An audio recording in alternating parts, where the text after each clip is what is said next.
Today we're diving into the unsettling realm of camping mysteries.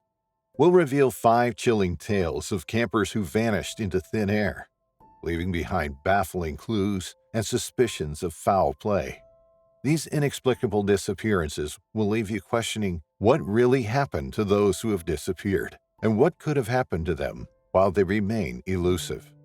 Stay tuned as we uncover the eerie truth behind these mysterious cases. Story 1. Sandra Hughes, a 59-year-old woman who recently left the sunny shores of Maui for the forests of California, found herself drawn to the beauty of the Sierra National Forest. It was June 2020, a time when the world was grappling with the challenges of the COVID-19 pandemic.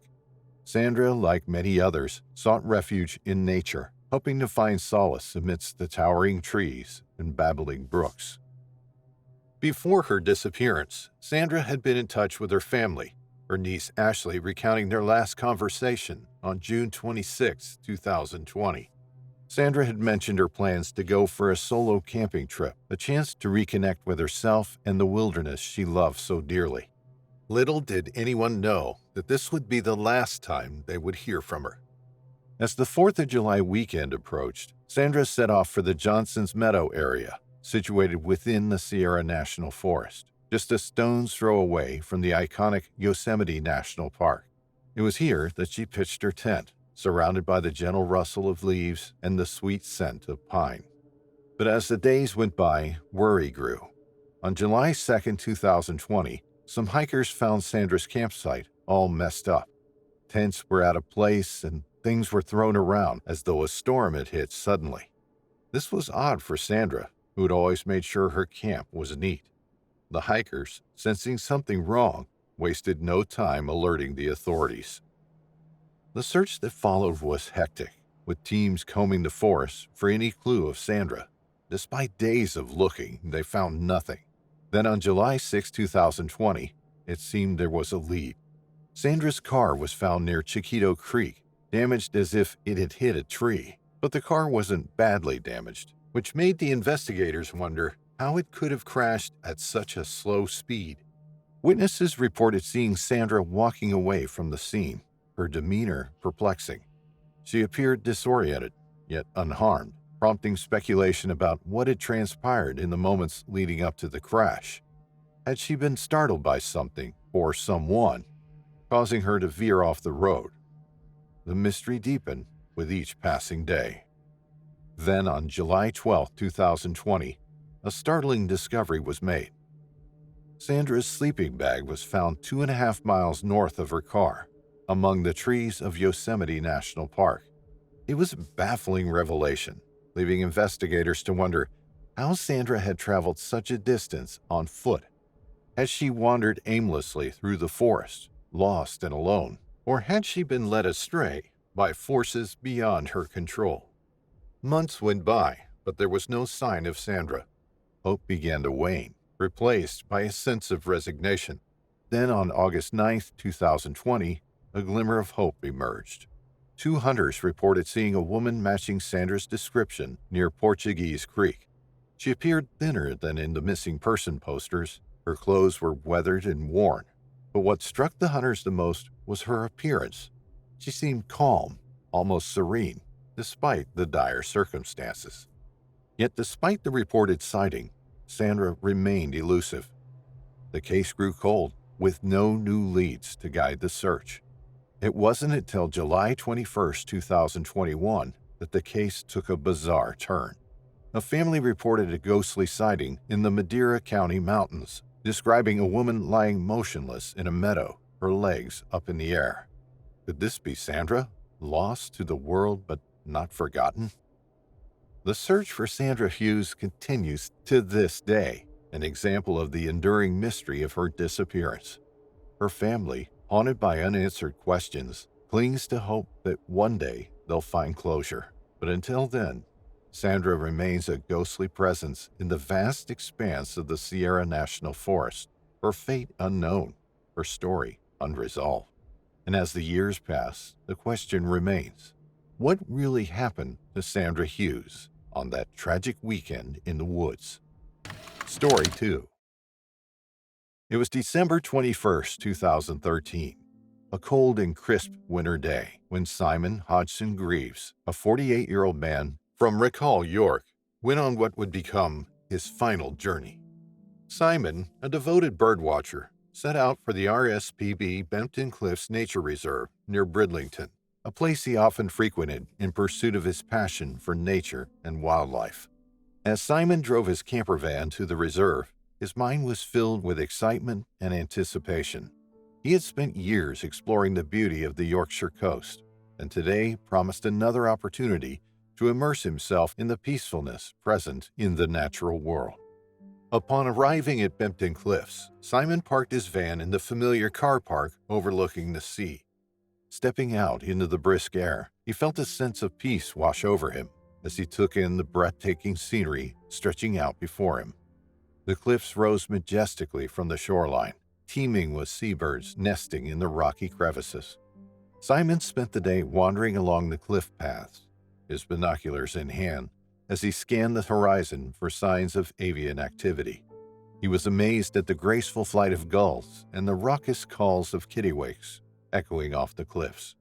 Lost in the beauty of the moment, he felt a deep connection to the natural world around him. But as the afternoon wore on, Simon's thoughts turned to home. With a sense of contentment tinged with exhaustion, he made his way back to his camper van, eager to rest and recharge after a day spent in the wild. However, when Simon's family failed to hear from him that evening, they grew concerned. It was unlike him to disappear without a word, especially after a day spent doing his beloved hobby. As the hours ticked by and there was still no sign of him, their worry turned to panic. The following morning, Simon's camper van was discovered by an RSPB staff member in the same spot where he had parked it the day before, but Simon himself was nowhere to be found. Inside his van, his binoculars and birdwatching books lay abandoned, a sign of his passion for nature. As news of Simon's disappearance spread, his family and friends rallied, launching a desperate search for any sign of him. They combed the cliffs and the surrounding areas, clinging to hope for some clue of his whereabouts. Despite their extensive efforts, Simon remained missing, leaving his loved ones grappling with the uncertainty of his fate. In the days and weeks that followed, theories about what had happened to Simon began to circulate. Some speculated that he had met with an accident while exploring the cliffs, while others believed he may have intentionally disappeared, seeking solitude and escape from the pressures of everyday life. But as the months turned into years, with no sign of Simon, his family faced the harrowing possibility that they might never uncover the truth. They clung to memories of happier times, cherishing the moments shared with Simon and praying for his safe return. As the anniversary of Simon's disappearance approached, his family gathered together to honor his memory and renew their commitment to finding answers. They held a vigil at Bempton Cliffs, surrounded by the sights and sounds that Simon had loved so dearly, and pledged to never give up hope. But as they stood on the windswept cliffs, they couldn't help but wonder, what if Simon was still out there somewhere, waiting to be found? What if the answers they sought were just beyond their reach, hidden in the depths of the unknown? And what if they never found closure, and Simon's disappearance remained a mystery forever? Story 3. Garrett Barsley was just a regular 12-year-old kid from Summit County, Utah. He was the kind of boy who loved being outdoors, exploring, and having adventures. With his light brown hair, hazel eyes, and a smile that could light up a room, Garrett was full of life and energy. He was also a Boy Scout, which meant he spent a lot of time camping and hiking in the beautiful mountains of Utah. On August 20th, 2004, Garrett went on a camping trip with his dad Kevin and a group of other Boy Scouts. They set up camp near Cuberant Lake in the Uinta Mountains, a spot surrounded by tall trees and clear water. Garrett was excited to spend the day fishing with his dad, something they both loved to do together. As they cast their lines into the lake, Garrett's clothes got soaked with water. He laughed and joked with his dad, but soon he started to feel uncomfortable. His pants were wet and his shoes squished with every step. So Garrett told his dad that he was going back to camp to change into dry clothes. Kevin nodded and watched as his son headed back toward their campsite, which was only a short walk away. But when Kevin returned to camp a little while later, Garrett wasn't there. Panic started to rise in Kevin's chest as he called out for his son, but there was no answer. He searched frantically around the campsite, asking the other scouts if they had seen Garrett, but no one had. Kevin's heart pounded in his chest as he realized that his son was missing. He ran back to the lake, hoping that Garrett had just gotten turned around and was still fishing. But there was no sign of him anywhere. The other scouts and their leaders sprang into action, organizing a search party to look for Garrett. They combed the area around the lake, calling out his name and scanning the trees for any sign of movement. But as the hours passed, it became clear that Garrett was nowhere to be found. As night fell, the search continued, with flashlights cutting through the darkness as volunteers scoured the mountainside for any clue that might lead them to Garrett. But despite their efforts, they found nothing. The next day, more search teams arrived, including professional rescue workers and trained dogs. They expanded the search area, covering miles of rough terrain in their quest to find Garrett, but still there was no sign of him. Months had already passed, but Garrett remained missing. His family and friends refused to give up hope, continuing to search for him long after the official search had been called off. They plastered his picture on missing posters and spread the word far and wide, hoping that someone somewhere might have seen him. But as the years passed, hope began to fade. Garrett's parents, Kevin and Heidi, also appeared on the Oprah show to plead for information about their son, their voices trembling with emotion as they begged for answers. They talked about Garrett's love for the outdoors, his infectious laughter, and his dreams of becoming a missionary someday.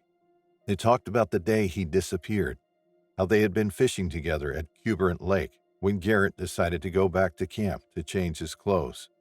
They talked about how Kevin had watched him walk away, never imagining that it would be the last time he saw his son.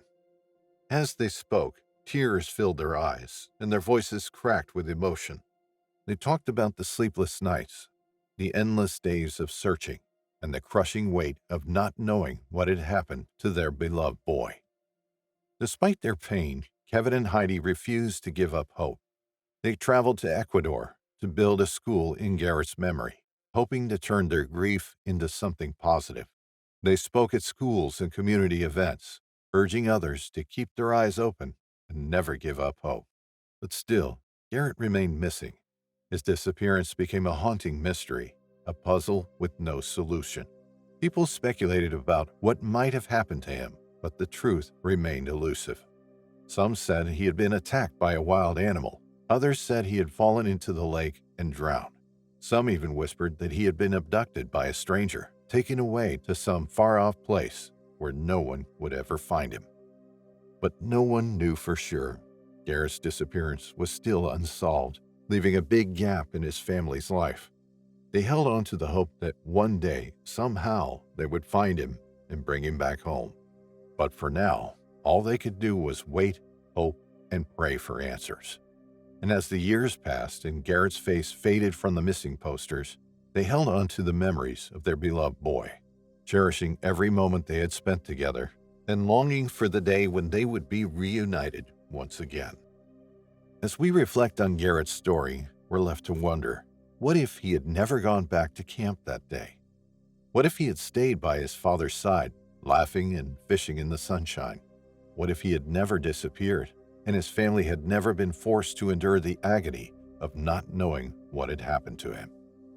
But for now, those questions remain unanswered, and all Garrett's family can do is hold on to hope and keep searching, praying that one day they will find the answers they so desperately seek. Story 4. Michael Bryson was a simple man from Eugene, Oregon. He loved music and helping others. Life was good until one tragic night in August 2020 when he disappeared from Hobo Camp Campground near Dorna, Oregon. His family, friends, and the whole community were thrown into a whirlwind of worry and confusion. Michael's parents, Parrish and Tina Bryson, described him as a good-hearted soul who always had a smile on his face. Despite some rough patches in the past with drugs, Michael was turning things around. He had dreams of becoming an electrician and was working hard to make them a reality. The lead up to Michael's disappearance was like any other summer adventure. He went by his parents' place in Harrisburg, Oregon, before heading off to join his friends for a birthday bash and camping trip at Hobo Camp Campground. It was supposed to be a fun-filled week of music and good times. But as the night wore on and the party reached its peak, something went wrong. Michael was last seen around 4:30 a.m., wandering away from the campground. His friends searched desperately, but he was nowhere to be found. His camping gear lay abandoned, and his phone was silent. The Lane County Sheriff's Office sprang into action, organizing search teams and calling for volunteers. For days on end, people scoured the wilderness, combing through the trees and bushes in search of any sign of Michael. But despite their best efforts, there was no trace of him.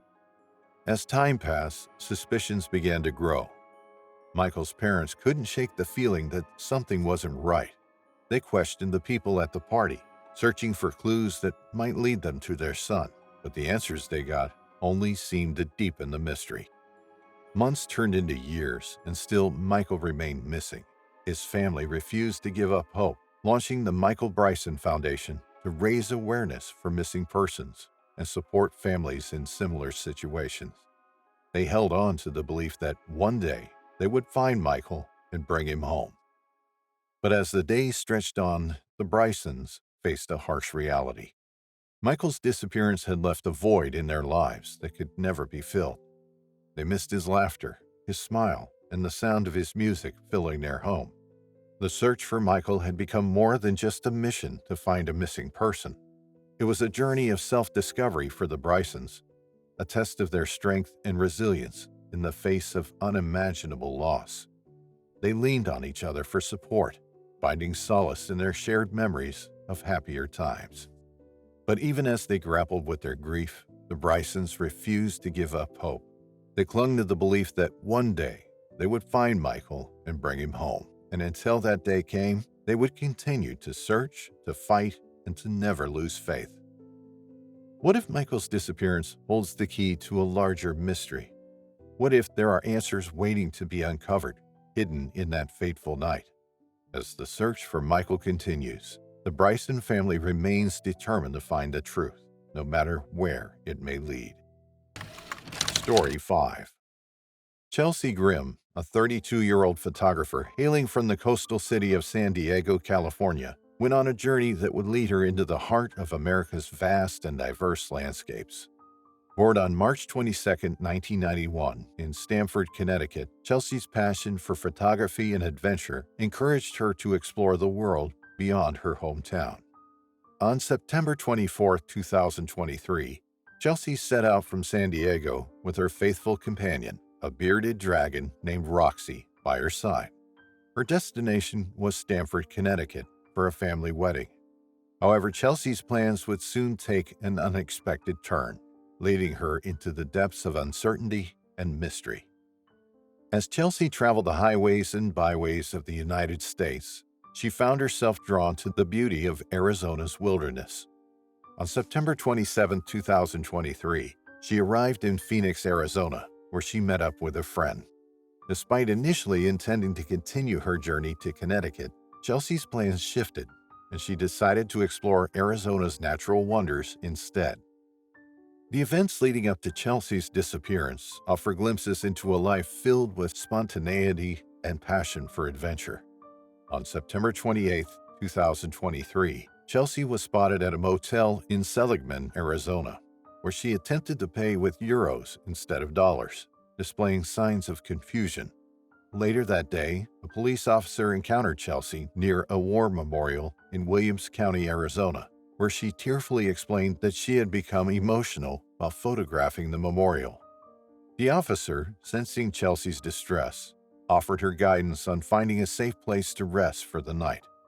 Chelsea's decision to camp near Ash Fork, Arizona, on September 30, 2023, would mark the last time she was seen, by a woodcutter who encountered her camping in her car. Despite appearing unharmed and not in distress, Chelsea's disappearance from that point onward remains shrouded in mystery. In the days following Chelsea's disappearance, a concerted effort was launched to locate her and uncover the truth behind her disappearance. Law enforcement agencies, including the Coconino County Sheriff's Office, conducted extensive search operations in the areas where Chelsea was last seen. Helicopters searched the lands of Kaibab National Forest, while ground teams combed through dense foliage in search of any clues that might lead to Chelsea's whereabouts. Despite these efforts, Chelsea Grimm remained missing, leaving her loved ones desperate for answers. Theories surrounding Chelsea's disappearance began to emerge, ranging from the possibility of a spontaneous decision driven by emotional distress to more sinister explanations involving foul play. However, without concrete evidence to support any particular theory, Chelsea's fate remained uncertain. As the months passed, Chelsea's disappearance continued to weigh heavily on those who knew her best. Her family and friends refused to give up hope, holding on to the belief that Chelsea would one day be found, safe and sound. In the meantime, they continued to appeal to the public for any information that might shed light on Chelsea's mysterious disappearance.